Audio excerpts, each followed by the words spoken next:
শাসক দলের কোনো প্রতিনিধি ছাড়াই পঞ্চায়েত নির্বাচন নিয়ে রাজ্য নির্বাচন কমিশনের ডাকা সর্বদল বৈঠক হলো শনিবার। আজ সকাল 11টায় বৈঠক শুরু হওয়ার কথা ছিল। নির্ধারিত সময়ের মধ্যেই চলে আসেন বিভিন্ন বিরোধী রাজনৈতিক দলের প্রতিনিধিরা, কিন্তু আধ ঘন্টা কেটে গেলেও তৃণমূলের কোনো প্রতিনিধি কমিশনের দপ্তরে আসেননি। বেলা 12টা নাগাদ শাসক দলের প্রতিনিধি ছাড়াই শুরু হয় সর্বদল। সর্বদলের সঙ্গে আলোচনা না করেই একতরফাভাবে পঞ্চায়েত ভোটের গণনার দিন ঘোষণা করেছে রাজ্য নির্বাচন কমিশন। কমিশনের এই অসৌজন্যমূলক আচরণের প্রতিবাদেই সর্বদল বৈঠকে যোগ দেয়নি তৃণমূল। আজ এমনই মন্তব্য করলেন তৃণমূলের মহাসচিব পার্থ চট্টোপাধ্যায়। তাঁর দাবি, গতকালই তাদের অনুপস্থিতির কথা ফ্যাক্স করে কমিশনকে জানিয়ে দেওয়া হয়েছিল। ফের ভাড়া বৃদ্ধির দাবিতে সরব বাস মালিকরা, কিন্তু ভাড়া না বাড়ানোর সিদ্ধান্তে অটল সরকার।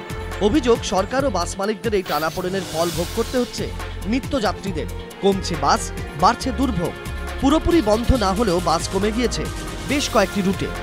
1 জুলাই থেকে কলকাতায় ডিজেলের দাম হয়েছে লিটার প্রতি 55 টাকা 16 পয়সা। মালিকরা বলছেন, তেলের উত্তরোত্তর দাম বৃদ্ধি বাস বন্ধের অবশ্যই একটি কারণ। ভাড়া বৃদ্ধির দাবিতে অনড় বাস মালিকরা। তাদের বক্তব্য, ভাড়া না বাড়ানো হলে বন্ধ হয়ে যাবে আরও বাস।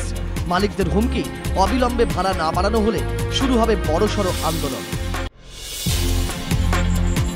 বুধবারই কামদুনি কাণ্ডের চার্জশিট নিয়ে প্রশ্ন তুলেছে বারাসত আদালত। বৃহস্পতিবার ঘুরিয়ে কার্যত মুখ্যমন্ত্রীর সমালোচনা করেছে হাইকোর্ট। এই পরিস্থিতিতে সিবিআই তদন্তের দাবিতে এখনও অনড় কামদুনি। শুক্রবার কামদুনি যান উত্তর 24 পরগনার বিভিন্ন আদালতের কয়েকশো আইনজীবী। তারা কথা বলেন মৃত ছাত্রীর পরিবারের সঙ্গে। দোষীদের কঠোর শাস্তির দাবিতেও সরব আইনজীবীরা। অন্যদিকে কামদুনি কাণ্ডে পুলিশ ও প্রশাসনের কড়া সমালোচনা করেন দীপা দাসমুন্সী। কামদুনির বাসিন্দাদের হুমকি, সিবিআই তদন্তের দাবিতে প্রয়োজনে দিল্লিতেও দরবার করবেন তারা।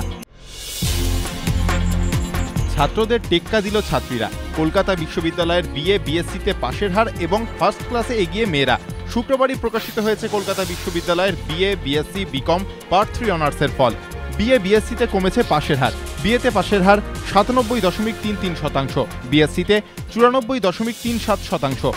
বিকমে অনেকটা বেড়েছে পাশের হার। বিকমে পাশ করেছেন 99.84% পরীক্ষার্থী। বিকমের পাশের হার বাড়লেও কমেছে ফার্স্ট ক্লাসের সংখ্যা। গতবার বিকমে 2417 জন ফার্স্ট ক্লাস পেলেও এবার সেই সংখ্যা 1634। অন্যদিকে বিএ বিএসসিতে পাশের হার কমলেও বেড়েছে ফার্স্ট ক্লাসের সংখ্যা। বিএতে ফার্স্ট ক্লাসের সংখ্যা 421, বিএসসিতে 2227। অ্যাকাউন্টিং এবং ফিনান্স গ্রুপে ফার্স্ট ক্লাস 1634। সবচেয়ে বেশি ফার্স্ট ক্লাস রসায়নে 457 জন। ইংরেজিতে ফার্স্ট ক্লাস বিশ্ববিদ্যালয়ে মাত্র 6টি। সব মিলিয়ে ফার্স্ট ক্লাসের সংখ্যা 4332। আর কলকাতা বিশ্ববিদ্যালয়ে এমএ এমএসসি এমকমে আসন সংখ্যা প্রায় 5300। সেক্ষেত্রে প্রশ্ন উঠেছে, ফার্স্ট ক্লাস ছাড়া কতজন ছাত্রছাত্রী আর স্নাতকোত্তরের সুযোগ পাবেন?